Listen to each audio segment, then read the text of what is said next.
Give you a countdown. You're live. Hi, I'm Katie Warner, and today I'm going to be talking about e-readers in Africa and Haiti and the effect that they have on improving literacy. I came across this topic as I was reading through Curling Up with E-Readers by Susie Boss. Susie Boss is a journalist who is constantly writing about the power and teaching of learning to improve lives and transform communities. She has a heart geared towards helping people and guiding them in the right direction.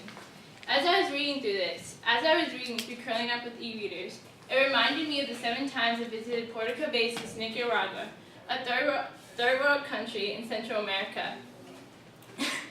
I remember visiting the schools down there and seeing how few books they had and how old the books that they did have were.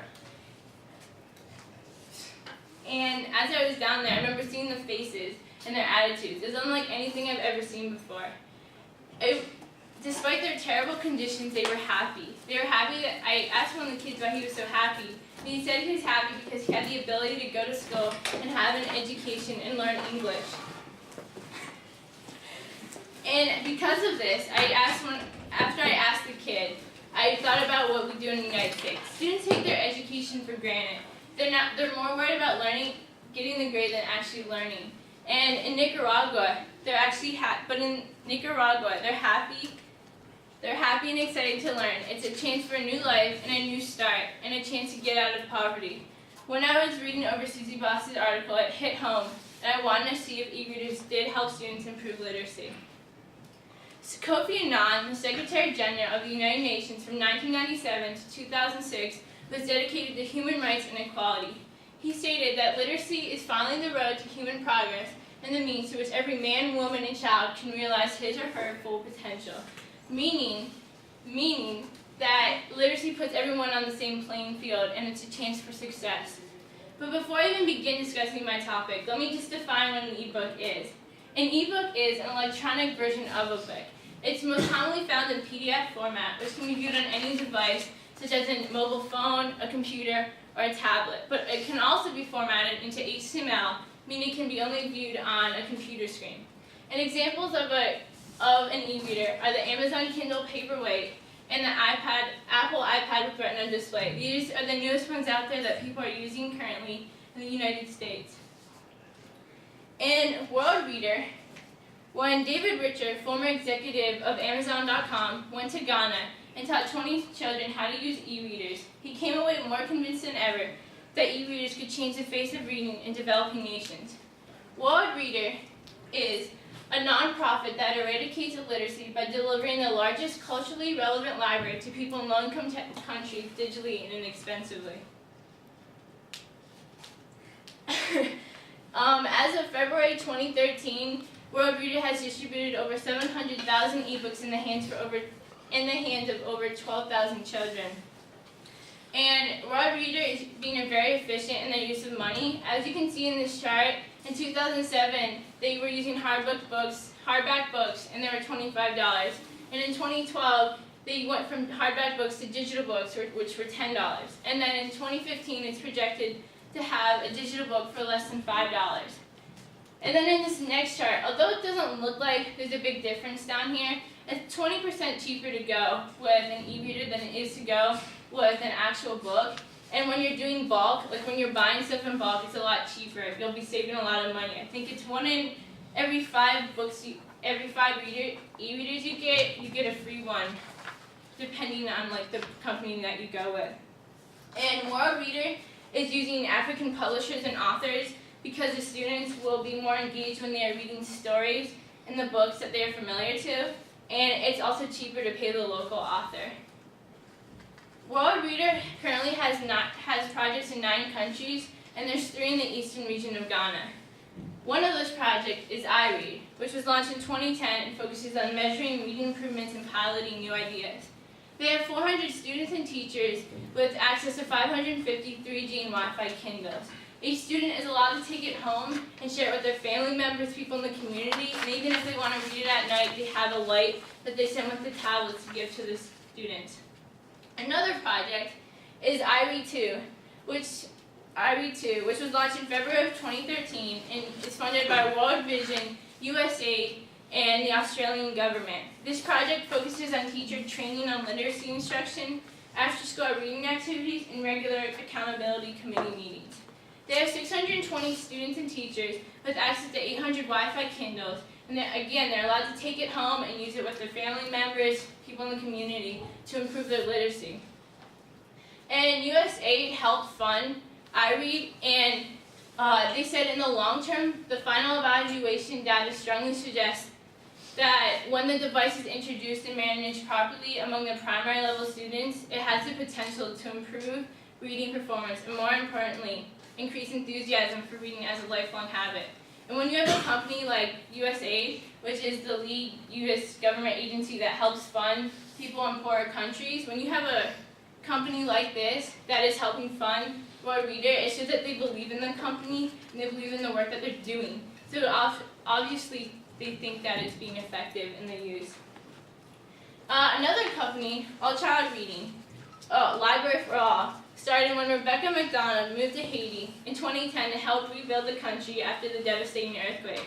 While she was down there, she noticed that there was a shortage of textbooks. She figured that by distributing e-books and e-readers, it would be simple and an inexpensive solution due to the rapid growth of the mobile telecom sector in Haiti. She then worked with Tanya Evans to start the nonprofit company Library for All. And Library for All mission is to provide tools for individuals to learn, dream, and aspire to lift themselves out of poverty. They teamed up with Respire, which is another company that desires to encourage, educate, and empower restaveks, orphans, and vulnerable children. Restaveks are child slaves or domestic servants. They're normally between the ages of 4 and 15, and they do household chores like cooking, fetching water, and doing like the dishes. They're normally abused and they don't go to school. And Respire and Library for All, the connection between them is that Respire teaches the necessary how to use the e-readers, and then they teach English overseas. And then Library for All gives them the tablets. So Library for All gives them the tablets, and then Respire teaches the students how to use it and teaches them English while they're down there. Another company, All Child Reading, is a global competition that leverages science and technology to create and apply scalable solutions to improve literacy skills in developing nations. And as of 2011, 250 million children are not learning the basic literacy skills. And because of this, this program started. And it's one of the people that fund it are World Vision, USAID, and the Australian government also. And if all the students in low-income countries left school with the basic reading skills, 171 million people could be lifted out of poverty, which would be equivalent to a 12% cut in world poverty. And that's a big, if someone can make that dent, that would be a good start to making everybody literate. And they have 2 programs, but I'm just going to focus on round 1 because that's the one that focuses on the technology aspect. And round 1 focuses on the improvement of technology, and they teamed up and helped fund World Reader in Ghana. And when you have this company, funding World Reader and USAID, it adds to credibility again, because they obviously believe in the company and they believe in the work that they're doing. And the main issues that I found in my research was the breakage and damage of the e-readers themselves and the students getting distracted by the non-educational apps. The breakage of the e-readers limited the cost effectiveness because World Reader and Library for All were constantly having to repair the device, and kids would sit on their devices and nobody would steal them. And tougher e-readers are currently being conducted and designed on how to make it more flexible or have a better case for it. And they also are teaching the students and teachers how to use the e-readers. They've had classes, but it's obviously not getting to them if they're sitting on them.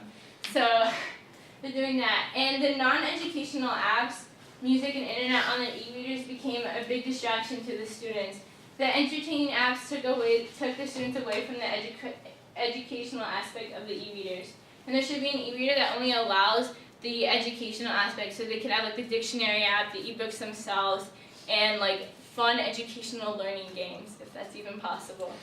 And because of the distraction, there was no jump in the standardized test scores with World Reader, but USAID currently, when they were doing their research, they found that if they focused on the primary students, they had a better chance. It's their scores went up. And because of this, they recommend that World Readers just focuses on the primary levels rather than the senior and junior high school levels. And when USAID did their study, the primary students' test scores revealed that the e-readers didn't enhance English proficiency. And Jonathan Morham believes that the work that World Reader is doing is offering a great potential, but getting the supporting ecosystem around the device is where the work is. And by this he means like getting the necessary equipment like cell phone towers and teaching the people how to use the e-readers is going to become an issue. But in reality, that's not true. Because most third world countries have cell phone towers. It's not as many, but they do have them. So it's not like they can't get access to it. They have access to it. And like World Reader, if they needed, like if they gave e-readers to come like to a place that didn't have a cell phone tower, they would build one. And it's very expensive. So when they're testing these Kindles and tablets in like third world countries, they do it where they have where they have cell phone towers. And teaching students and teachers how to use the e-readers was not ultimately a problem with World Reader, because the students caught on really quick. Just like we can catch on real quick using new phones, they caught on really quick with the e-readers. And here's an example of the charging houses for e-readers that World Reader built. I'm not sure if you can see that real well, but this is one of the houses that they built. And here's the inside of it, where they have solar panels on the top of the roofs most of the time. They can charge the e-readers. But e-readers are good, like the Kindle, you can have it like for 2 weeks if it's fully charged, and then you can charge it again. So that like when it has a long lifespan, it's easier to like charge it quicker and faster. Chris Thurman, a freelance journalist, wrote an article and argued that the outlay for an e-reader is still prohibitive to many, particularly in countries such as South Africa. And Thurman thinks the expenses and the cost of an e-reader will stop people from buying the device, especially in poor countries. But like in South Africa, people aren't going to be really concerned about buying an e-reader. They're going to be more concerned about providing for their family and for kids, like for the food and shelter. But most companies like World Reader and Library for All and All Child Reading get the tablets donated from like agencies. And from the research I've conducted, e-readers are effective in Africa and Haiti because of 3 main reasons. First off, they're cheaper than buying physical books. And second, it's easier and quicker to access books on e-readers. Physical books can take a few months to get shipped, like because they'd be shipped on a boat, but e-readers can be shipped over a plane and they get a lot faster. And like also when you're getting it shipped, the e-readers, what World Reader does is they already download the books that they need. So right when it gets to the country, they can have quick access to it. So there's thousands of books already downloaded on it if they want it, like for the students to use. And lastly, e-readers not only give the students an opportunity to improve their literacy, but it gives their parents and family members the benefit of getting their literacy and like having a new chance at a new lifestyle. And so like the next time you think about how much you hate reading out loud in class, remember some kids aren't fortunate enough to have the chance to be able to read because that they are stuck in poverty. So the question begs to be asked, if you could do something to help a family out of poverty, would you? And that's my presentation. All right, thank you. That was excellent. So 2 questions for you real quick. First question, from your research, what steps do you feel still need to be taken to help expand these literacy programs in Africa, Haiti, and other developing regions? I think that the steps that should be taken, one, I addressed like the issue of the breakage of the device, and that became an issue for like the people like World Reader. And if they came up with durable cases, if they came up with that, I think that'd be good.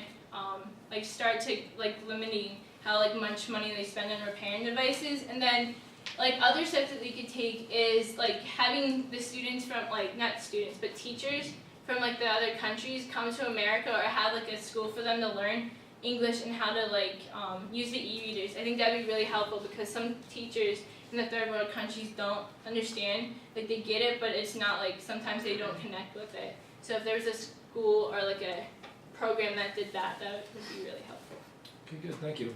And secondly, how did this change your thinking? What impact did it have on you and your in what you think about literacy and education? Well, it definitely opened my eyes to what, like, I didn't know that there's so many illiterate children out there. Not even children, there's, like, adults that are illiterate. And the fact that in, like, the United States we take our education and even, like, reading out loud for granted. Like, we don't even want to read out loud in class because they don't want to be embarrassed or something.